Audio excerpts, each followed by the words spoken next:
we perform for the love of music. So the notion of us not performing music, well, that's not going to happen. We're going to perform somehow.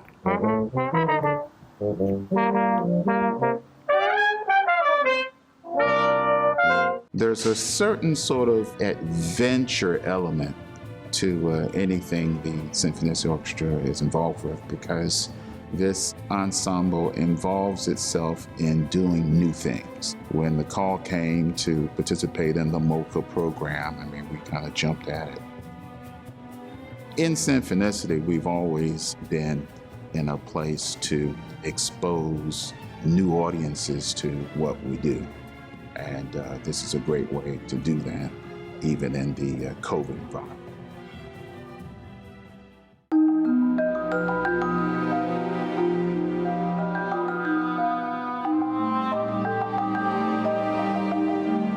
I had a brother.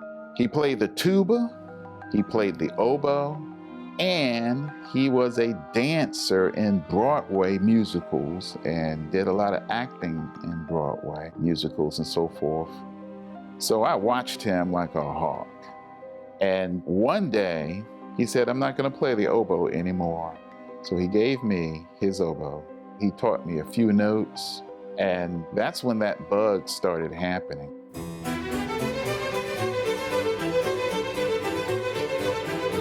I went to Northern and tried out a bunch of instruments while continuing to play the oboe.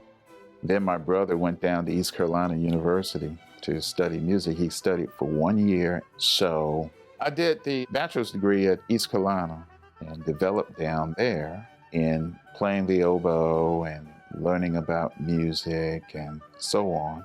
Then I left there and went to the University of Georgia. This was around 1979, and there was a gentleman at the University of Georgia, John Curate, who played the oboe. He also was a composer, an organist, and he was a theory professor. Basically took me under his wing because I was an oboe player. I wrote a lot of music. I taught a lot of theory courses and so forth. After I left, I went to Michigan State University. I went there because Harvey Stokes went there. He was writing music, and I wanted to write music.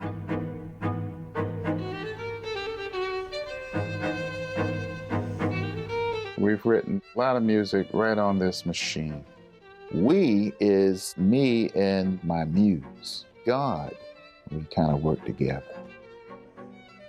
We write it here, then we put it on paper. It's got to be in your mind first.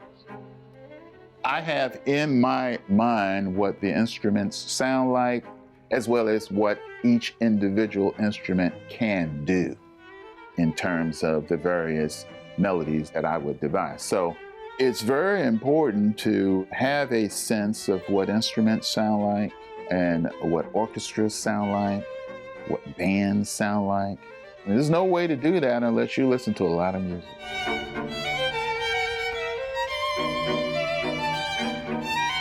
We are approaching about 70 compositions. This is a piece for viola and orchestra here. We got a bunch of string quartets in here. There's quartet number 9. We try to write 3-4 pieces a year. Sometimes it ends up being 2 pieces because of the length aspect. I mean, if you're writing a symphony, it kind of takes a while. I got to Hampton U in August of 1990. And I've been at Hampton, 31 years? There is this band, it's called the Fuzz Band. They tell this story, you know, a lot of their music they wrote as a result of chord progressions they learned in my theory class.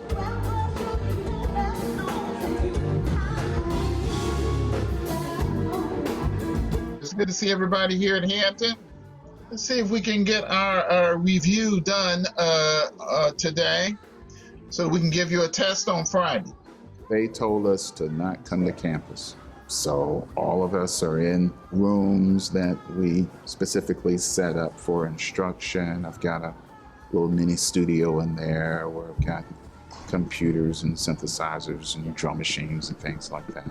And we engage the students that way.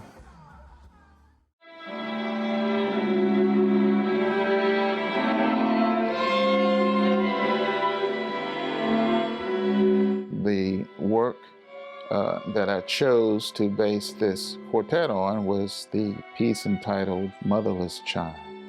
I happen to have known that piece for a while, and in this particular quartet, we sought to merge that tune with my particular way of writing music.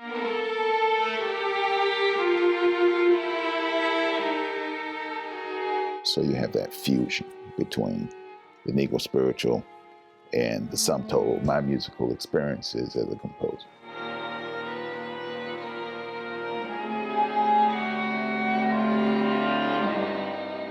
When you're listening to music that you've composed, you have this feeling of elation, you have this feeling of joy, you have this feeling that you're sharing a part of yourself with people.